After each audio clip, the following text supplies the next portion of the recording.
हुमायूं का इतिहास। नासिरुद्दीन हुमायूं एक प्रसिद्ध मुगल शासक था। हुमायूं का जन्म 6 मार्च 1508 को काबुल में बाबर की पत्नी महम बेगम के गर्भ से हुआ था। बाबर के 4 पुत्र थे, हुमायूं, कामरान, अस्करी, हिंदाल, जिनमें हुमायूं सबसे बड़ा था। बाबर ने बाबर को अपने शासन का उत्तराधिकारी नियुक्त किया। 1520 में भारत में राज्याभिषेक राजतिलक करना से पहले 12 वर्ष की अल्पायु में उन्हें बदख्शां सूबेदार नियुक्त किया गया। हुमायूं ने भारत के सभी अभियानों में भाग लिया, जिनका नेतृत्व बादशाह खान सूबेदार के रूप में बाबर ने किया था।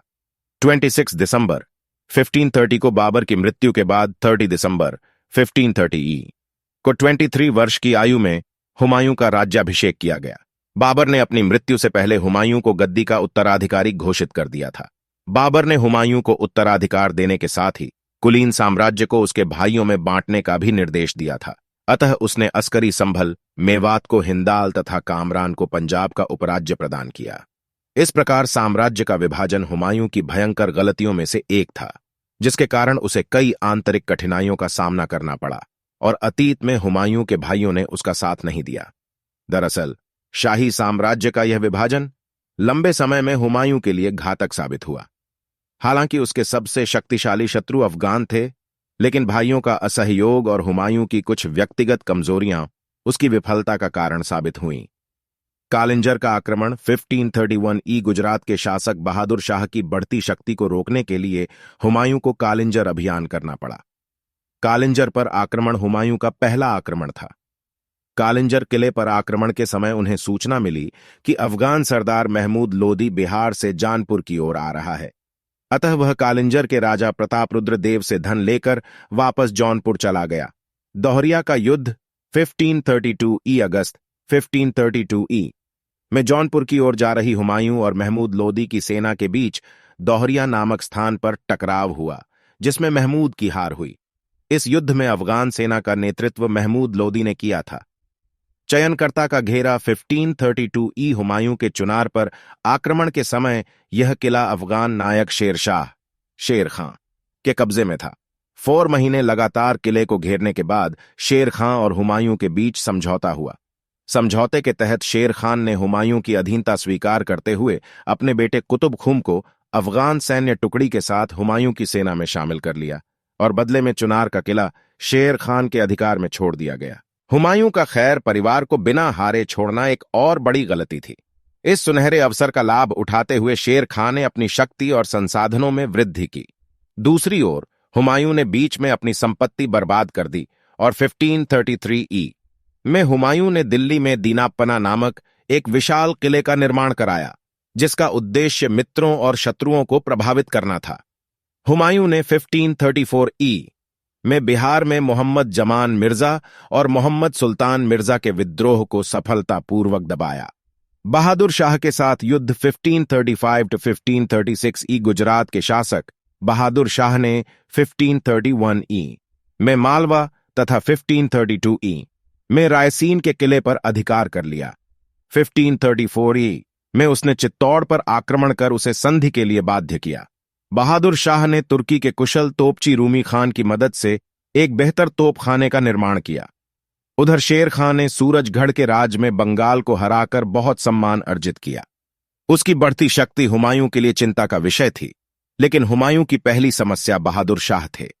1535 में सारंगपुर में बहादुर शाह और हुमायूं के बीच टकराव हुआ। बहादुर शाह हार गया और मांडू भाग गया। इस प्रकार हुमायूं द्वारा मांडू और चंपानेर पर विजय प्राप्त करने के बाद मालवा और गुजरात उसके नियंत्रण में आ गया। इसके बाद बहादुर शाह ने चित्तौड़ का घेरा डाल दिया। इस अवसर पर चित्तौड़ के शासक विक्रमाजीत की मां ने इस अवसर पर हुमायूं को राखी भेजी और बहादुर शाह के विरुद्ध सहायता मांगी। हालांकि बहादुर शाह के अविश्वासी राज्य की मदद न करने के अनुरोध को हुमायूं ने स्वीकार कर लिया। 1 वर्ष के बाद 1536 में पुर्तगालियों के सहयोग से बहादुर शाह ने पुनः गुजरात और मालवा पर अधिकार कर लिया, लेकिन फरवरी 1537 में बहादुर शाह की मृत्यु हो गई। शेर शाह से संघर्ष 1537-1540 अक्टूबर 1537 में हुमायूं ने फिर चुनार के किले पर घेरा डाला। शेर खान, शेर शाह के बेटे कुतुब खान ने लगभग 6 महीने तक हुमायूं को किले में आत्मसमर्पण नहीं करने दिया। आखिरकार हुमायूं ने कूटनीति और तोपखाने का उपयोग करके किले पर कब्जा कर लिया। इन 6 महीनों के दौरान शेर खान को बंगाल अभियान में सफलता मिली और उसने गौड़ का अधिकांश खजाना रोहतास के किले में जमा करा दिया। चुनार की सफलता के बाद हुमायूं ने बंगाल पर विजय प्राप्त की। वह 1539 तक गौड़ में रहे। 15 अगस्त 1538 को जब हुमायूं ने बंगाल के गौड़ क्षेत्र में प्रवेश किया तो वह वीरान और मृत शरीर से घिरा हुआ था। हुमायूं ने इस स्थान का पुनर्निर्माण कराया और इसका नाम जन्नताबाद रखा। चौसा का युद्ध 26 जून 1539 को गंगा नदी के उत्तरी तट पर स्थित चौसा नामक स्थान पर हुमायूं की सेना और शेर के बीच संघर्ष हुआ। अपनी कुछ गलतियों के कारण हुमायूं यह युद्ध हार गया। संघर्ष में मुगल सेना का काफी विनाश हुआ। हुमायूं ने युद्ध क्षेत्र से भागकर एक दीवार का सहारा लिया और गंगा नदी पार करके अपनी जान बचाई। जहां भिश्ती ने चौसा के युद्ध में अपनी जान बचाई थी, वहीं हुमायूं ने एक दिन के लिए दिल्ली का राजा बनाया था। चौसा के युद्ध में सफल होने के बाद शेर को राज्याभिषेक के समय शेर शाह की उपाधि से विभूषित किया गया और अपने नाम का आदेश देकर अपने सिक्के पर मुहर भी लगाई। बिलग्राम या कन्नौज का युद्ध 17 मई 1540 बिलग्राम और कन्नौज में लड़ी गई। इस लड़ाई में हुमायूं के साथ उसके भाई हिंदाल और असरारी भी थे। फिर भी हार ने हुमायूं का साथ नहीं छोड़ा। इस युद्ध की विफलता के बाद शेर बाघों ने आसानी से आगरा और दिल्ली पर नियंत्रण हासिल कर लिया। इस प्रकार हिंदुस्तान का शासन एक बार फिर अफगानों के नियंत्रण में आ गया। शेर शाह को पराजित करने के बाद हुमायूं सिंध चला गया, जहां उसने लगभग 15 वर्षों तक खानाबदोश का जीवन व्यतीत किया। इस निर्वासन के समय हुमायूं ने 29 अगस्त 1541 को हिंदाल के शिया मीर बाबा दोस्तू उर्फ मीर अली अकबर जामी की पुत्री हिमादा बेगम से विवाह किया, जिससे आगे चलकर अकबर जैसा महान सम्राट पैदा हुआ। हमीदा से हुमायूं द्वारा पूर्ण राज्य प्राप्ति। हुमायूं 14 वर्ष तक काबुल में रहा।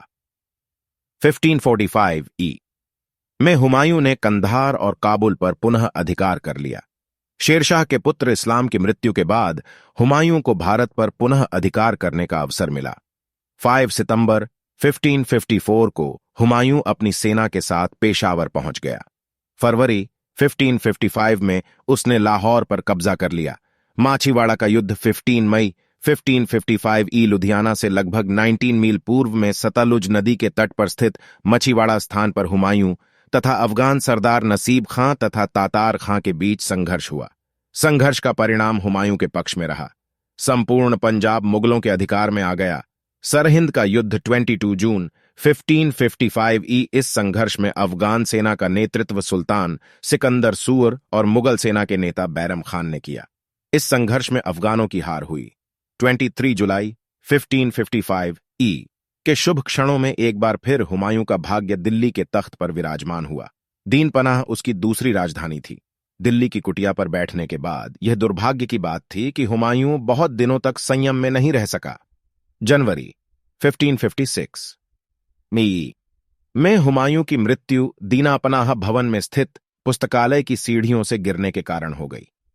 हुमायूं के बारे में इतिहासकार लेनपुल ने कहा है कि हुमायूं उसी प्रकार गिरते गिरते इस जीवन से मुक्त हो गया जैसे सारा संसार नीचे की ओर चला जा रहा था और भाग रहा था।